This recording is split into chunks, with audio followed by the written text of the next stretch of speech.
안녕하세요, 버킷랩입니다. 오늘 소개해드릴 책은 조경진의 느낌의 미술관입니다. 책은 2018년 11월에 나온 비교적 신간인데요. 최근에 TV나 책 등을 통해 예술작품을 만날 때마다 그림은 알고 보면 더 좋다라는 말이 떠올라서 함께 읽는 도서로 선정해보게 되었습니다.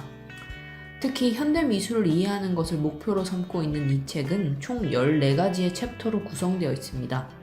예술이라는 것 자체가 타인은 볼 수 없는 작가만의 느낌을 구현해낸 것이니만큼 어렵다는 생각이 드는데, 그런 예술을 이해하는 방법론을 서술하는 건 역시 평소 익숙한 우리의 생각 방식을 깨버리기를 요구하는 부분들이 있어서 읽는 동안 꽤 힘들었던 책입니다.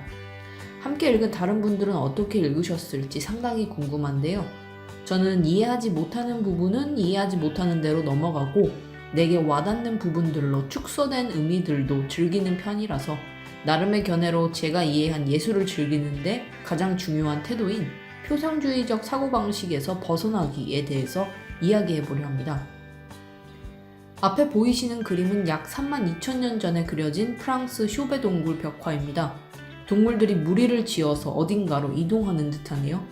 동굴 속 인류들은 이 동물들이 달려가는 모습이 아름다워서 이 그림을 그리게 됐을까요? 잘 모르겠습니다. 그런데 만약 이렇게 그림을 그려야 하는 동물의 수가 아주 많다면 어떨까요? 아주 오래된 시기에서 조금 시간이 흘러서 가축을 키울 수 있는 시기라면 자신의 종족이 가축을 몇 마리 키우고 있는지 알 필요가 있었을지 모릅니다. 그러나 수많은 가축을 다 그릴 수는 없으니 이제는 하나의 가축을 하나의 작대기로 대체하기 시작합니다. 쇼베 동굴 벽화에서 하나의 말 그림이 한 마리의 말을 가리킨다면 이집트 벽에 적힌 숫자 기호는 하나의 작대기가 한 마리의 말일 수도 있지만 하나의 사과일 수도 있습니다. 어쩌면 한 명의 사람일 수도 한 개의 농기구일 수도 있겠죠. 대상을 그 자체로 재현한 그림이 그 대상과 1대1로 대응된다면 기호는 특정할 수 없는 대상과 1대 다로 대응합니다.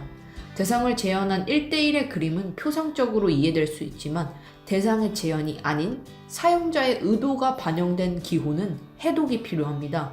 앞선 문장들을 보았을 때 여기에서 쓰인 이 한 획은 사과겠구나 하는 문법을 이해하는 과정이 필요한 것이죠. 예술은, 특히 미술은 점점 더 그 작품 속의 문법이 개인화되어 가고 있습니다. 표상의 한 방식인 재현의 수준으로는 말하지 못하는 작가만의 생각과 느낌을 표현하기 위해서는 그 작가와 그림만의 의미 부여가 필요해지기 때문인데요. 하나의 말 그림이 한 마리의 말을 의미하던 쇼베 벽화에서 조금 더 많은 기호를 갖게 된 16세기의 바니타스 그림을 한번 살펴볼까요? 이 그림에서 책은 배움과 지식의 한계를, 악기는 세상의 즐거움이 지닌 무상함을, 불 꺼진 램프와 시계는 생명의 유한함을, 깨지기 쉬운 도기는 인간의 연약함을 의미하며, 궁극적으로 해골은 인간이 절대 피할 수 없는 죽음을 나타내며 허무함을 의미하고 있습니다. 이번에는 조금 더 현대에 그려진 그림을 한번 살펴볼까요? 제가 좋아하는 마크 로스코의 그림을 가져와 봤습니다. 몇 가지 색이 캔버스에 칠해져 있습니다. 별다른 무늬가 있는 것도 아니고 그냥 수평으로 그어져 있네요. 아주 단순합니다. 로스코가 굳이 이 색깔을 고른 것에는 이유가 있을 것입니다.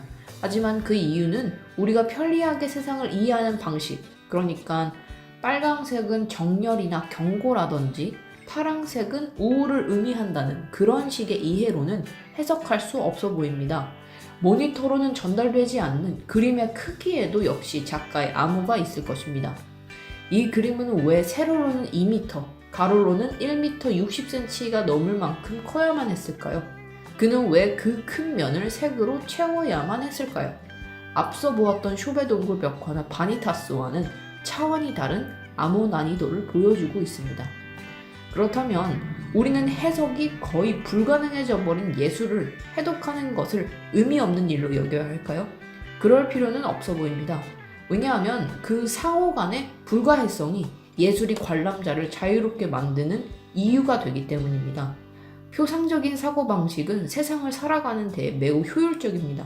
이것은 이것이고 저것은 저것이고 그 납득을 타인들과 공유하고 있으니 서로가 사용하는 기호와 문법이 동일하고 이해가 용이하고 편리합니다. 그러나 예술은 의도적으로 그러한 방식을 배제하려 노력하고 자기만의 기호와 문법으로 작품을 써내려고 합니다. 혼자만 알고 있는 이 기호와 문법은 타인들이 추측하기 어렵고 소통이 안 되고 불편하지만 우리는 그런 예술 작품을 통해서 우리가 평소 익숙했던 편리하고 효율적인 사고방식에서 벗어나서 내가 가보지 못했던 생각과 의미의 영역에 도전해 볼 수 있게 되는 것이죠. 어려운 내용이다 보니 나름의 정리가 머리를 더 어지럽게 만든 것 같기도 한데요. 그래도 최소한 무언가를 표상적으로 완전히 이해하려는 욕구로부터 자유로워질 수 있는 계기가 된 것 같습니다. 작가의 의도를 완벽히 파악하지 못하더라도 작품과 관람자인 내가 독립적으로 맺고 있는 관계가 선명하고 내가 평소에 생각해보지 못한 어떤 영역으로 날 데려간다면 그것만으로도 우리가 삶에서 예술을 가까이 해야 하는 충분한 이유가 된다는 생각을 갖게 하는 책, 조경진의 느낌의 미술관이었습니다.